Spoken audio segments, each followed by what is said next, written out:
இந்த வாயில்லா பிராணிகளோட வாய்ப்பேச்ச கேட்க வந்த நண்பர்களுக்கு எங்களுடைய வணக்கம். அப்பா போற வழியில புள்ள போகலன்னு சொல்லி ரொம்ப நாளைக்கு முன்னாடி நாம சந்தோஷப்பட்டோம்ல, ஞாபகம் இருக்கா?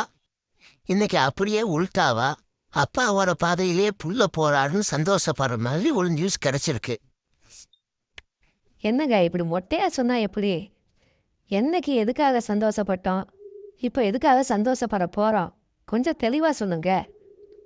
அதாங்க, சினிமாவில் ஒரு ஹீரோவோட பையனோ இல்லை ஒரு டைரக்டரோட பையனோ அறிமுகம் ஆகுறாங்கன்னா ஹீரோவாக தான் இறக்கி விடுவாங்க.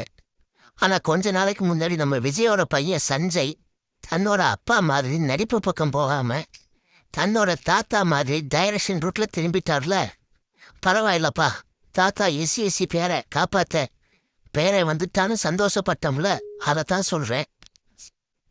சரிங்க, அப்பாவோட ரூட்டில் புள்ள போடுறது சந்தோஷப்பட்டோம், ரைட்டு. இப்போ அப்பாவோட ரூட்லேயே புள்ள போகிறாருன்னு அதுக்கு சந்தோஷப்படுறேன்னு சொல்கிறீங்களே, அது என்ன மேட்ரு சொல்லுங்கள். அதுக்கு சேர்த்து சந்தோஷப்படுவோம். வேற ஒன்றும் இல்லைப்பா, நம்ம டைரக்டர் சங்கர் குடும்பத்து விஷயந்தான். அவரோட பொண்ணு ஹீரோயினாக நடிக்க போயிடுச்சு. அதே மாதிரி அவரோட பையனும் ஹீரோவாக நடிக்க வருவாரா இல்லை அப்பா மாதிரி டைரக்டராக வருவாரா அப்படின்னு ஒரு எதிர்பார்ப்பு இருந்துக்கிட்டே இருந்துச்சு. இப்போ அவர் தன்னோட அப்பா ரூட்லேயே டைரக்ஷன் கற்றுக்க இறங்கிட்டாரு. அதனால தான் இவரும் ஹீரோவாக போகணும்னு நினைக்காம அப்பா மாதிரியே டைரக்ஷனில் இறங்கிட்டார்ல, அதான் சந்தோஷமான நியூஸ்ன்னு சொன்னேன். அதுவும் சரிதான். அப்படின்னா பிரச்சனையே இல்லை. எங்கேயும் போகாமல் அப்பாக்கிட்டே தொழில் கற்றுக்கலாம்.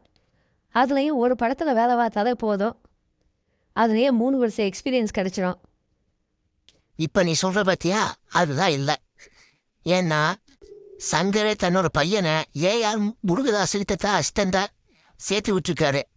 இப்போ சிவகார்த்தியனை வச்சு முருகதாஸ் மதராசின்னு ஒரு படம் டைரக்ட் பண்ணிட்டு வர்றாருல, அந்த படத்தில் தான் இப்போ சங்கரோட பையன் அசிஸ்டன்ட் டைரக்டராக வேலை பார்த்துட்டு இருக்காரு.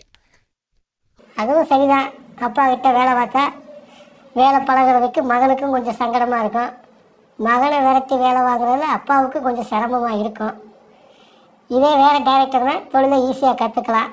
யார் கண்டது, இந்த படத்தில் அசிஸ்டன்ட் டைரக்டராக தொழிலை கற்றுக்கிட்டு அடுத்த வருஷமே சிவகார்த்தியனை வச்சு படத்தை டைரக்ட் பண்ணாலும் பண்ணலாம். சினிமாவில் தான் எது வேணாலும் நடக்கும்ல. சரி, எப்படியோ நல்லபடியாக முன்னுக்கு வரட்டும்.